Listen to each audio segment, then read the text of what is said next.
Bonjour et bienvenue dans ce cours sur vérifier la disponibilité des informations nécessaires à son activité. En fait, dans chaque activité qu'on pratique, il est nécessaire de vérifier l'ensemble des informations dont vous allez avoir besoin au préalable, de manière à garder efficacité dans vos tâches.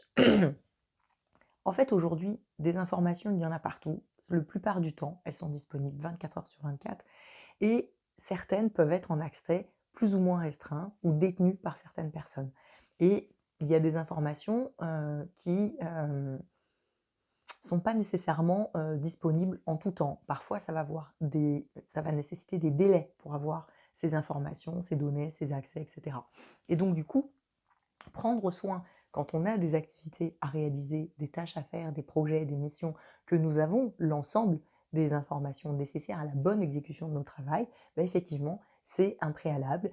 Et ici, je vais vous accompagner en fait pour vous aider à identifier au préalable l'ensemble des informations dont vous pourriez avoir besoin. Alors bien évidemment, je ne connais pas le métier et l'activité de tout un chacun, donc je ne vais pas pouvoir aller dans un niveau de précision spécifique à chacun de vos métiers et de vos activités, bien évidemment.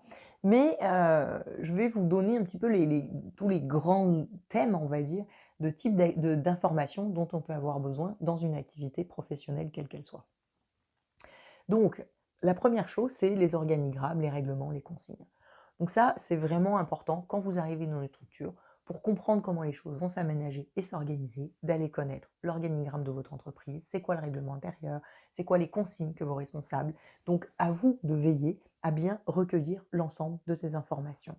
Si vous ne savez pas où trouver toutes ces informations ou comment vous aménager avec ça, vous trouverez des cours sur la plateforme sur identifier et comprendre l'organisation dans laquelle on intervient ou identifier les modalités de fonctionnement de mon équipe.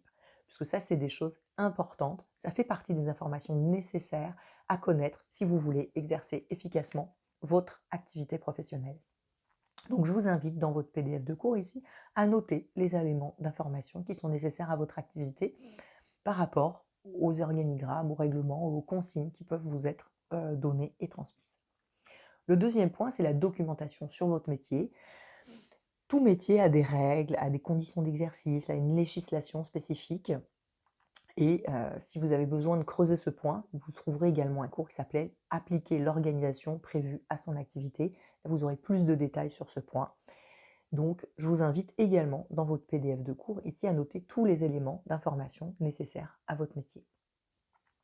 Moi, pour vous donner un exemple, moi je suis psychologue, je suis formatrice, ben forcément, je vais j'ai déjà un code de déontologie, il y a effectivement des règles dans le métier de la formation, il y a des règles dans les activités en ligne, donc tout ça font partie des choses qui sont nécessaires à l'exercice de mon métier, vous voyez.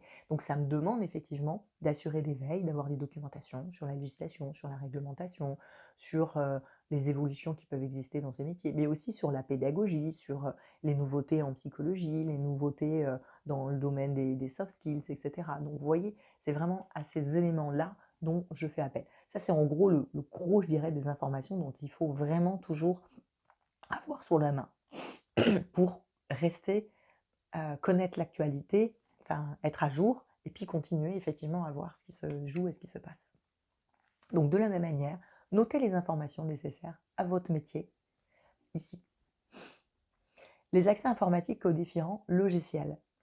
Dans de nombreuses organisations, vous avez en fait des niveaux d'accès aux différents outils informatiques. Est-ce que vous avez accès à tel serveur ou à tel serveur ou à tel serveur? Est-ce que vous avez accès à tel logiciel ou tel logiciel, etc. Donc c'est toujours important quand vous arrivez de vérifier que vous avez accès aux bons outils. Moi, j'ai vu trop de gens dans des activités professionnelles, tout d'un coup démarrer des projets, puis se rendre compte qu'ils n'ont pas les droits sur tel serveur, qu'ils n'ont pas l'accès distant sur tel outil, etc. Donc ça aussi, de la même manière, ça va être important de vérifier que vous avez les bons accès, parce que être bloqué au milieu d'une activité, d'une tâche, d'une mission, bah, parfois ça fait prendre beaucoup de retard, parce que les autres, ça va prendre peut-être 2, 3, 4 jours pour remettre en place les bons accès et la bonne logique à l'intérieur de ça, quoi. Donc vraiment, faites attention aussi à ces éléments.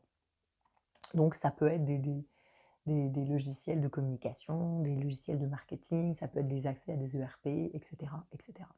Donc notez évidemment quels sont les logiciels dont vous avez besoin dans votre activité professionnelle, quel niveau d'accréditation vous avez besoin et quelles sont les ressources qui sont disponibles. Est-ce que les ressources, elles sont disponibles sur un site internet? Est-ce qu'elles sont en ligne? Est-ce qu'elles sont accessibles 24 heures sur 24?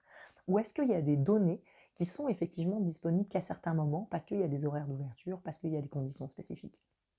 Et ça, c'est important, parce que si vous êtes en déplacement, si vous êtes en télétravail, etc., et qu'il y a des choses que vous n'avez pas accès tout le temps, bah, si vous pouvez en avoir à besoin, vous, dans votre travail, à d'autres moments, il va falloir veiller effectivement à avoir ou une sauvegarde sur votre ordinateur ou un document papier pour vous y référer.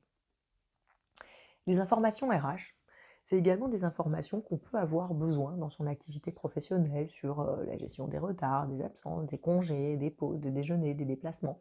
Parfois, on peut avoir besoin de différents éléments comme ça qui sont du ressort des informations RH, des aides éventuelles pour, je ne sais pas moi,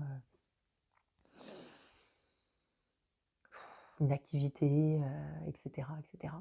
Donc, dans ces cas-là, je vais vous inviter effectivement de la même manière à noter les informations qui vous semblent nécessaires à votre activité du quotidien. Prenons par exemple les notes de frais. Ça, souvent, c'est réglementé par le service RH. Bah, si vous êtes en déplacement, que finalement vous n'avez pas les documents et qu'il va falloir envoyer vos notes de frais, que comme tout un chacun, on se rend compte le dernier jour du mois qu'il faut les envoyer si on veut en rembourser, bah, c'est mieux si vous les avez sous la main que si vous ne les avez pas. Sinon, bah, si vous ratez la deadline, bah, ça veut dire que c'est reporté au mois d'après. Vous, ça peut vous faire des grosses avances de trésorerie. Donc vous comprenez l'intérêt de bien vérifier que vous avez toutes vos informations nécessaires, parce que ça peut avoir des conséquences dans votre quotidien. Ensuite, il y a les informations qu'on reçoit dans le cadre de l'exercice de son métier. En fait, ça, c'est toutes les informations que vous recevez tous les jours de la part de votre manager, de vos collègues, de votre service, de votre entreprise, mais aussi de vos prestataires, de vos partenaires d'affaires, de votre clientèle, etc. Toutes ces informations, elles sont vraiment au cœur de votre activité quotidienne et elles peuvent arriver de différentes sources.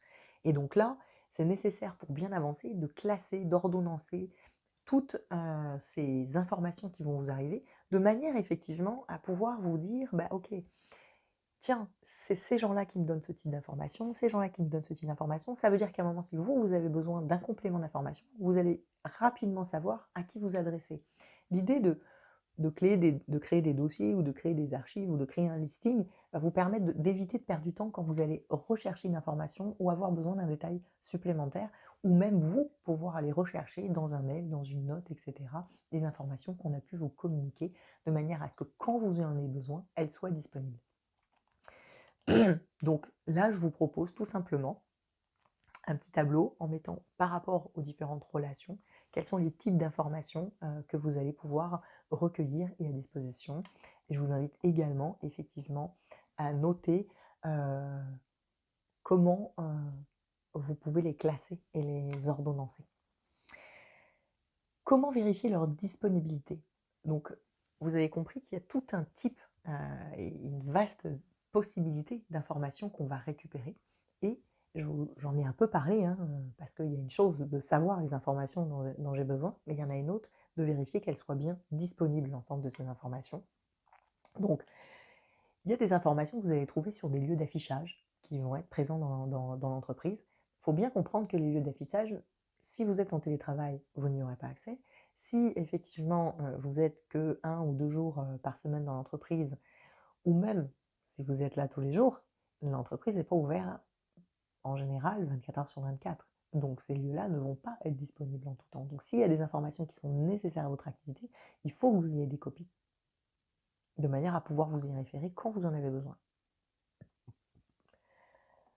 En général, dans ces documents, vous trouvez les règlements intérieurs, des informations RH, des choses sur la vie de l'entreprise, etc. Ce n'est pas nécessairement des choses que vous avez besoin au quotidien, peut-être, mais néanmoins, parfois, c'est toujours quand on a besoin d'une information qu'on ne l'a pas sous la main. C'est pour ça que c'est toujours assez intéressant d'anticiper certaines choses en se disant, bon, ok, ça je me les garde de côté, si à un moment j'en ai besoin, je saurai où la trouver. L'intranet, c'est pareil en fait. L'intranet, c'est en général aujourd'hui des sources d'informations qui sont facilement disponibles et dans lesquelles en fait la plupart des éléments sont posés.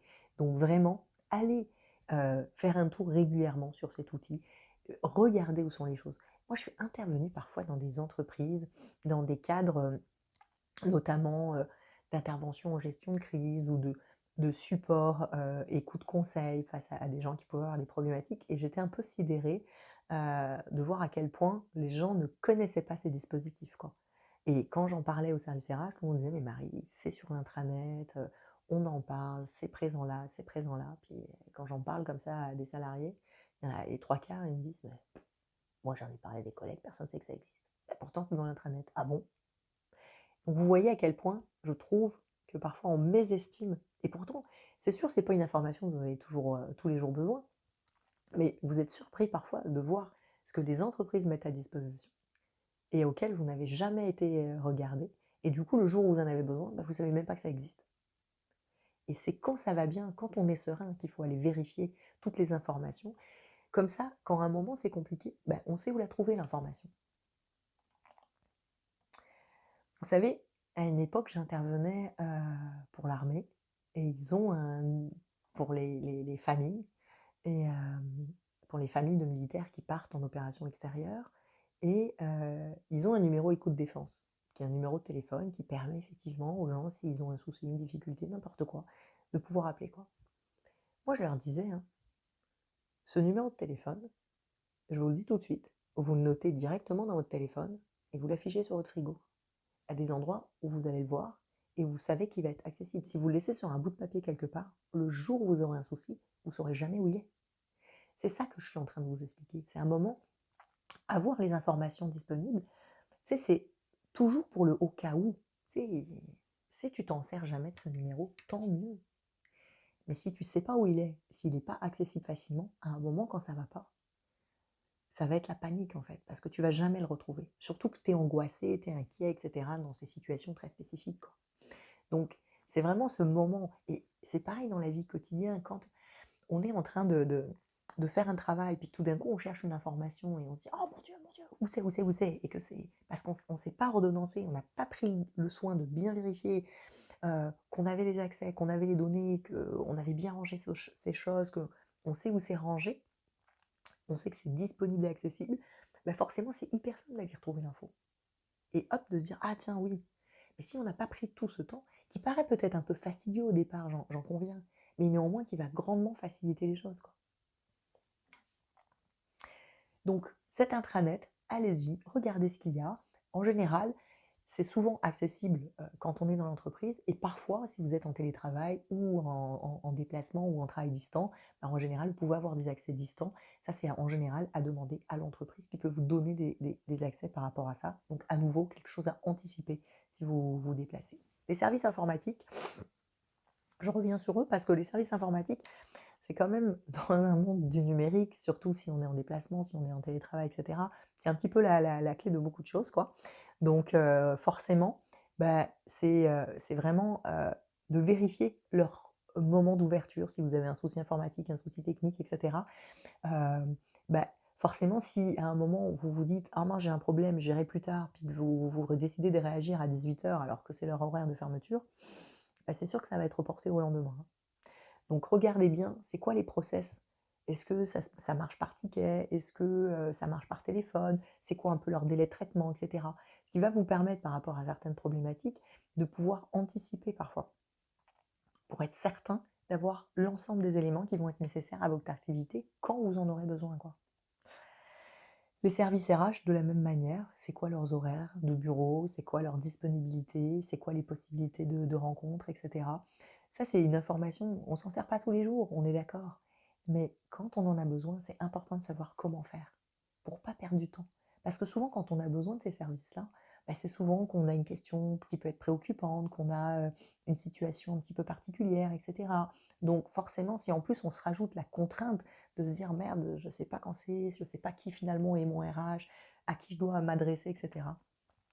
Donc à chaque fois dans votre PDF de cours, je vous invite vraiment à noter concrètement, parce que c'est un endroit que vous pouvez, c'est un document que vous pouvez garder à côté de vous en vous disant, bah ok, je sais qu'à cet endroit, j'ai tous mes numéros utiles, j'ai les horaires, j'ai les possibilités, etc. Donc je sais vraiment dans un document que vous enregistrez sur votre PC ou que vous gardez imprimé à côté de vous pour être certain, quand vous en aurez besoin, de trouver les informations. Même chose pour les relations professionnelles internes.